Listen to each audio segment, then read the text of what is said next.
Warmed up into the upper 40s today, but this dry pattern doesn't hold for everyone. I'm going to break down details on our next storm system coming up in Utah's most accurate forecast.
So if there was one overall health message heading into the new year, experts from Intermountain Healthcare say that message would be healthier choices. ABC4's Dina Mazanares has some simple changes we can make in 2021. The new year is almost here and everybody is looking to make those New Year's resolutions. And if you are wanting to improve your health and well-being, making small changes is what will really pay off with the big picture down the road. Ashley Hagensick, sports dietitian at Intermountain Tosh, joining me now. Thanks so much for being here. Yeah, of course. The last 9 months have been so hard for people and really challenging to stay healthy and make healthy choices. And so, a lot of us have become more sedentary, whether because the gyms have closed or because we've lost our jobs or have to work from home. Just having a whole new routine and schedule has made it hard to stay moving. And then a lot of people have become more isolated and depressed, and all of those things have led to weight gain. I think the latest statistic I saw, most people have gained about 8 pounds through the pandemic. So for us to be successful, making New Year's resolutions that are smart. So smart meaning specific, measurable, attainable, relevant, and timely, so that you're not just choosing some far off, like I want to exercise more, I want to lose weight, I want to eat healthier. You're making it really specific to you and what works for you. And then that will help you be more successful and hopefully let the resolution carry through the entire year. Well, I love that you said measurable, small steps, so that you don't set yourself up to fail. So let's jump into what some of those might be, starting with nutrition. Yeah, so I kind of came up with a couple, just making them more specific for people in case you're having trouble thinking this way.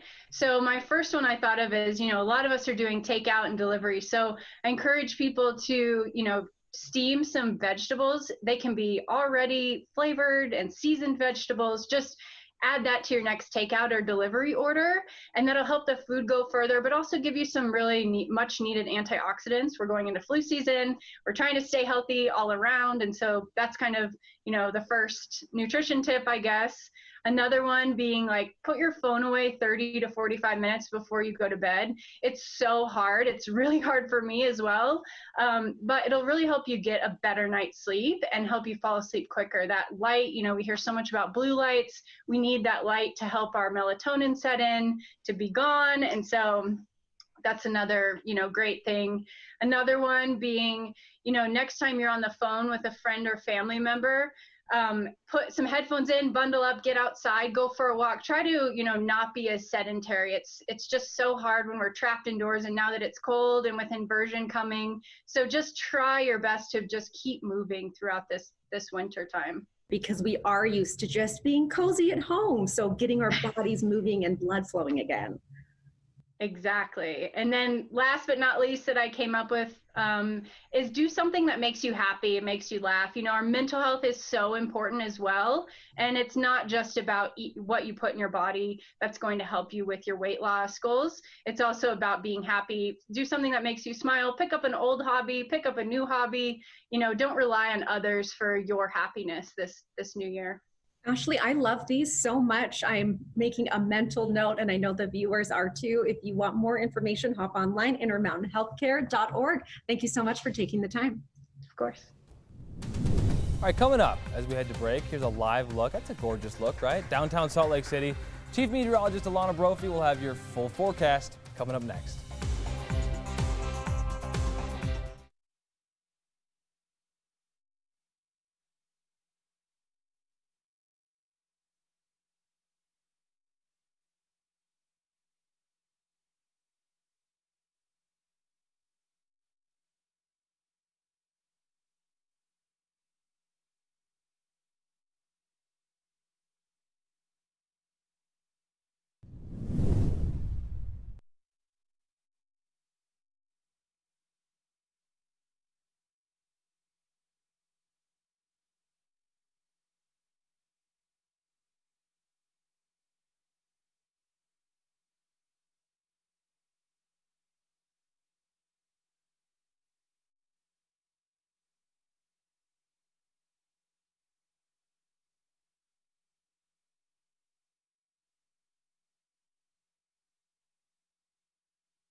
Time now for Utah's most accurate forecast with Alana Brophy, weather rate certified 9 years in a row. It's the last Tuesday of the year, last week of 2020, and we brought in plenty of sunshine for the day. Live look at Erta, where you can see blue skies, but you also see that haze building. Gosh, it didn't take long for that high pressure to set up shop, and we know when that happens this time of year, we see the haze wanting to continue. Low pressure system exiting the state. You notice that wrap around there, and it's just in the Four Corners area, so So while it's out of the state for most of us, the Four Corners area is still dealing with some unsettled weather. The Bluff camera shows that the best, and that live look will actually show you some wet weather. Oh, made you updating there. Doesn't want to pop up, but I tell you, it was wet, it was soggy. Wanted to show it to you, just not today. 16 inches for that storm total at Eagle Point. Escalante got 10, half a foot in Anemone, New Harmony, Torrey. New Harmony is a higher elevation, but that's in Washington County. So yeah, we did well with this storm. 6 inches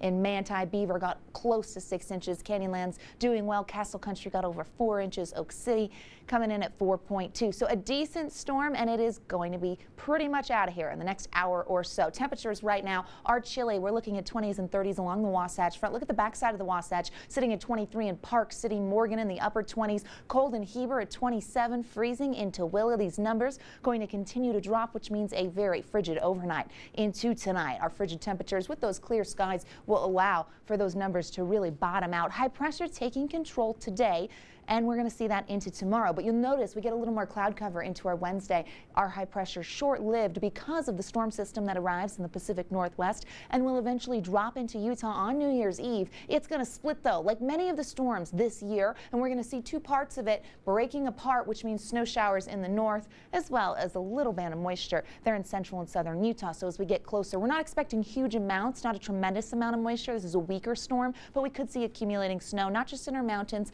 maybe an inch or two on the valley floor. Futurecast showing us clear skies with clouds increasing into Wednesday afternoon. Also some light showers want to sneak into Cache Valley. I tell you what, wouldn't it be terrible? Inverted conditions in and around Logan with those temperatures in the 20s. So this, the model wants to bring it through tomorrow evening. Could be helpful. Mix things out just a little bit, but that would mean snow. By 7 a.m. on Thursday, we get a well-pronounced wall of moisture wanting to move in with this weaker system. Watch as it falls apart, though.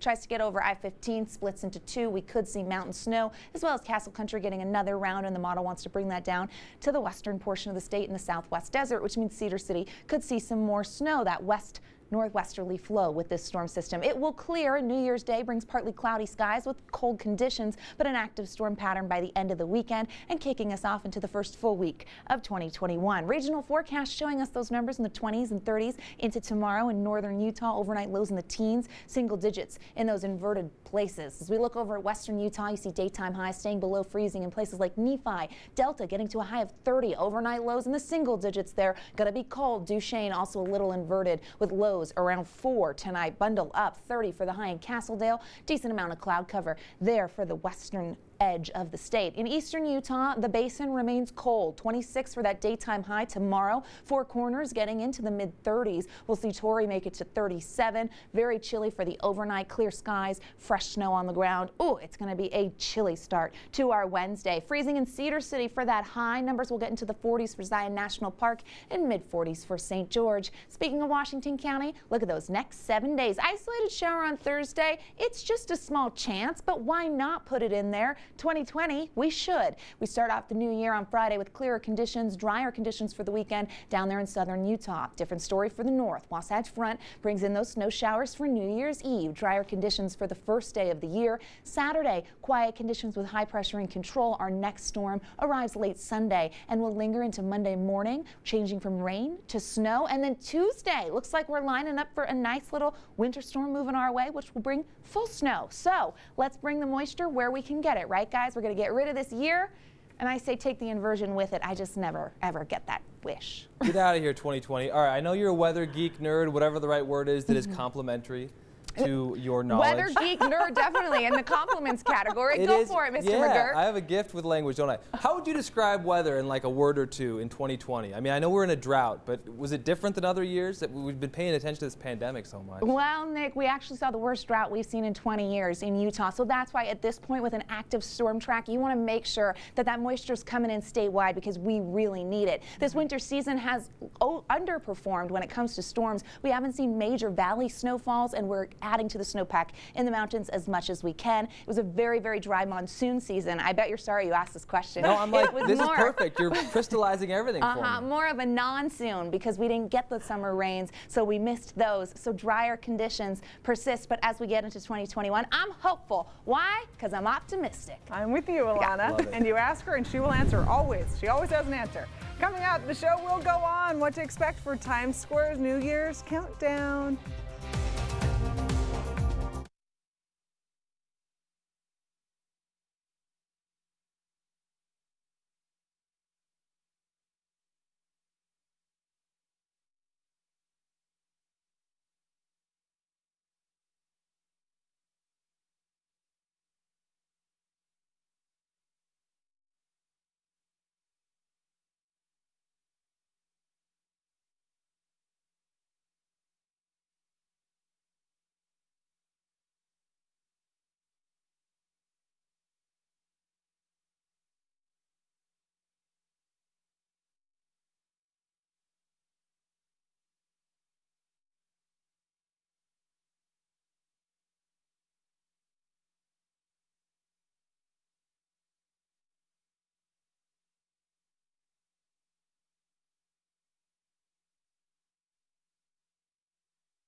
You're watching ABC.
You're watching ABC4 News.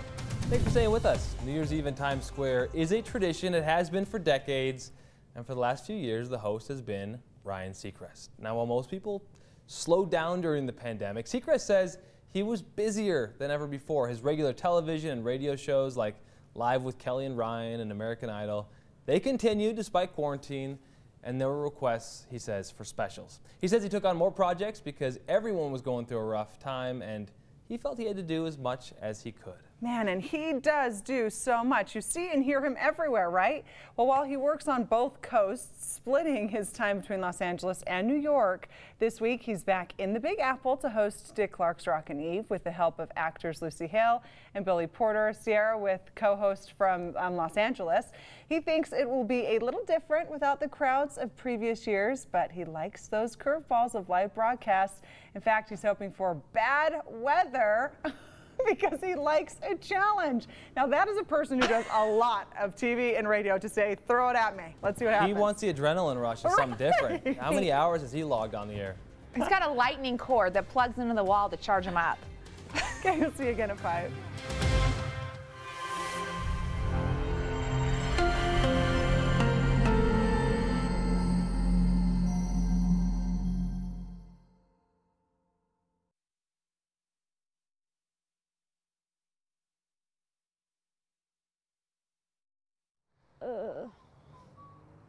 Nick, what a year it has been as we've watched our community struggle.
The parties were quite a bit different.